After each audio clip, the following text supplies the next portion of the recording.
Dear students, so in the last class we have discussed the spherical polar coordinates. So in spherical polar coordinates, the three coordinates are r, theta, phi, and we have seen that the relation between this r, theta, phi and x, y, z, such that x is equal to r sin theta cos phi, y is equal to r sin theta sin phi, z is equal to r cos theta, etc. Now next we can see what is the direction of these r, theta and phi at a particular case. As we already know that this r, theta, phi changes direction continuously.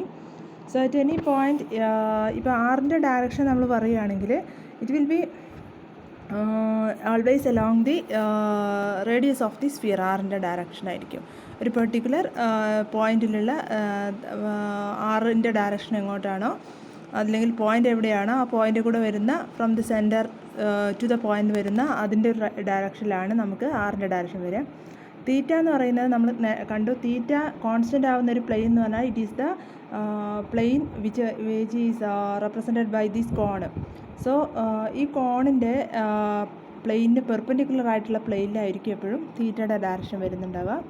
Then ഫൈൻ്റെ direction എന്ന് പറഞ്ഞിട്ടുണ്ടെങ്കിൽ phi the direction is perpendicular to this particular plane where phi is equal to a constant. So അതിനെ depend ചെയ്തിട്ട് as phi changes this plane also changes, correspondingly the direction of phi also changes എന്ന് പറയാൻ പറ്റും നമുക്ക്. Next നമുക്ക് prove ചെയ്യാനുള്ളത് prove that unit vectors R and phi have non zero derivatives ആണ്. So ആറും ഫൈ എല്ലാം കണ്ടിന്യൂസ് ആയിട്ട് ചേഞ്ച് ചെയ്യുന്നതുകൊണ്ട് the derivative of which will not be zero, that means it has a non zero derivatives. അപ്പോൾ ഇതിൽ represent ചെയ്തിരിക്കുന്നത് കണ്ടാൽ നിങ്ങൾക്ക് അറിയാൻ പറ്റും. Here the point is R and we are concentrating on R and phi, so that we have kept theta as a constant. Then suppose this is R and this is phi, then these coordinates these mutually perpendicular components are this one is r sin phi and this one is r cos phi. Again since this is phi, the components along this one is phi cos phi and the component along this is phi sin phi. Now we can see how can we prove that these components are these derivatives of these unit vectors are non-zero. So here r is equal to, we can see that it is xi plus yj from the figure, xi plus yj. So r which is drawn actually here like this. So here it is r is divided into two components. This is cos component and this is the sin component. So this vector r can be represented as r is equal to r cos phi I plus r sin phi j. Then this vector r is equal to r cap. It will be equal to the unit vector when this r value is equal to 1 and the value of that r cap is equal to cos phi I plus sin phi j. Therefore suppose we find the derivative of these with respect to phi, we will get dr by d phi is equal to derivative of cos phi is minus sin phi into I plus sin phi into derivative is cos phi into j എന്ന് വരും. So we can put it as the first equation. Then the next one is from the figure phi, we can see that phi we have drawn like this. So here the components are phi cos phi and phi sin phi. Here it is marked as phi. So this component is phi cos phi along the phi cos phi along the you can see here the x component is phi sin phi. So it is phi sin phi, phi sin phi and phi cos phi. So the components are here we can see that the components are along this this is the y direction. So this component is phi sin cos component, and since this is phi, this is the cos component. Since this is phi, this is the sin component. Sin component is equal to phi sin phi. So this phi can be expressed as phi is equal to the components are, it is along the x direction, it is minus x I plus y into j because the components are like this. So x is minus and y is positive. So x is equal to phi sin phi and y is equal to phi cos phi. So the total vector can be represented as minus sin phi into I plus cos phi into j. because when phi is equal to, the mod phi is equal to 1. So we have two equations, one first equation for r cap and the derivative of this one, and second one for phi cap we have minus sin phi I plus cos phi into j. Now we can compare these two expressions. Comparing these equations 2 and 3, we will get dr by d phi, but we will look into dr by d phi, and which is the same as this one, so that is equal to phi cap. And suppose we take d phi by phi, d phi cap divided by d phi, it is the derivative of this quantity, that is equal to minus sin phi I minus sin phi j. So and which is equal to minus of cos phi I plus sin phi j. And comparing this with the equation 5, equation 1 and 5, the equation 1 is r is equal to this r, unit vector r is given in this case, it has cos phi I plus sin phi j, so it will be equal to minus of r. So we have two equations, dr by d phi, it is equal to phi cap, and d phi by phi d phi cap divided by d phi is equal to minus r cap, both are not equal to 0. So that is the proof of this the non-zero derivatives of these r and phi. Now we can see how can we represent a position vector in spherical polar coordinates.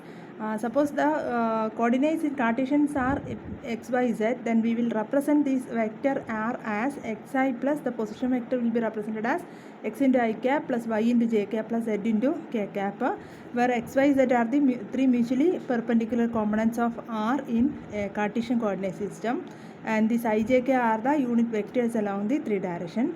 And similarly in the case of we will represent any vector as in this form, that is r vector can be expressed as rr into r cap plus r theta into theta cap plus r phi into phi cap, where r cap is the three unit vectors are r cap, theta cap and phi cap, and the corresponding components are rr, r theta and r phi.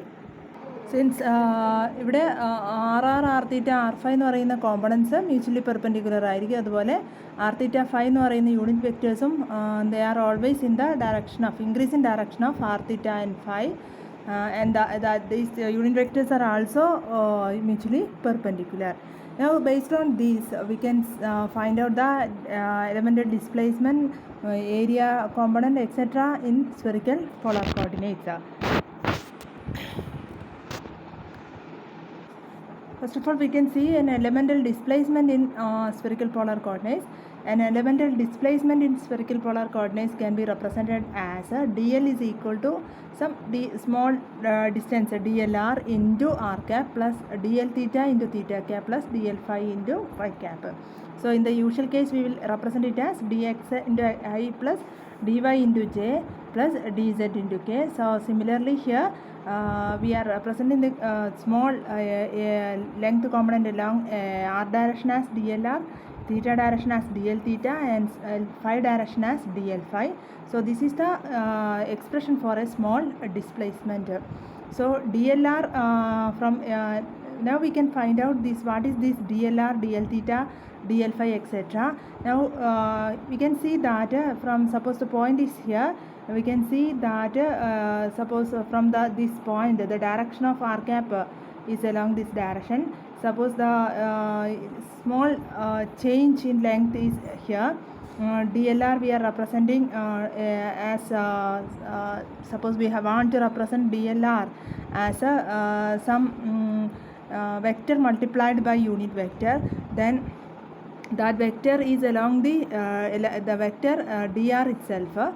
So dlr will be equal to, the vector dlr is equal to dr into r cap. So that is one of the important equation in this case, dlr is equal to dr into r cap. So dlr will be equal to, here this is the modulus, so that is dlr, or generally we can express it as dl.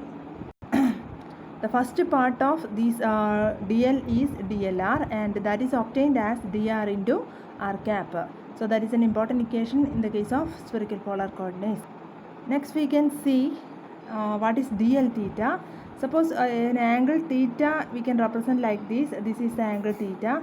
Suppose the angle is increased to a small amount d theta, then what happens to r? R is initially along this direction r, then a new r will be direction will be changed to this one.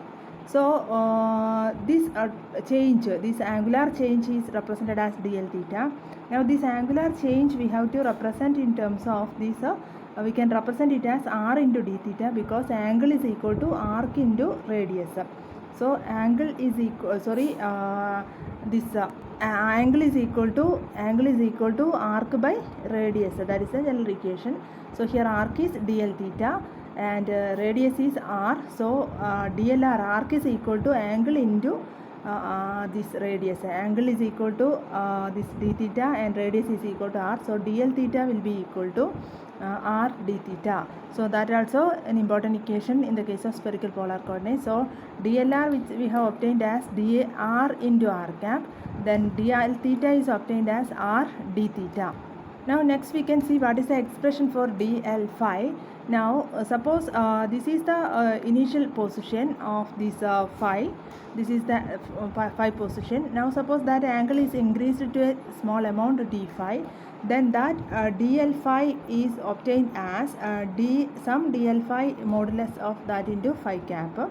So dl phi is equal to, from this figure, it is equal to, we can see from this figure that, so here this value is theta, then this component, this radius vector is r. So it's a component.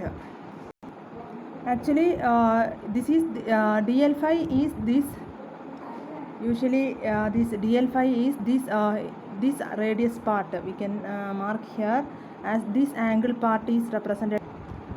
This angle part, the angle part which we can see here, that is the d phi value.